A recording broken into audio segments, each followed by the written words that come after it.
Я бровист и мастер по ламинированию ресниц, и наконец-то я переехал в новую студию.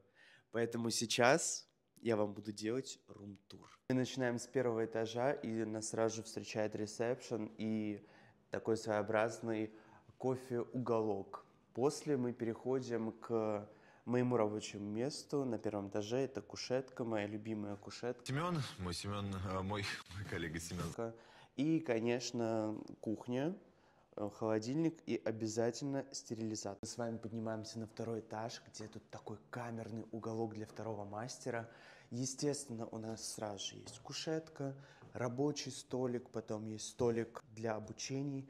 И вот такой вот вид со второго этажа. Я не знаю, просто урвали этот кабинет, урвали тетка лезвая, говорю, это наш кабинет. Друзья, я вас буду ждать у себя на процедурах, и мы с вами обязательно подружимся.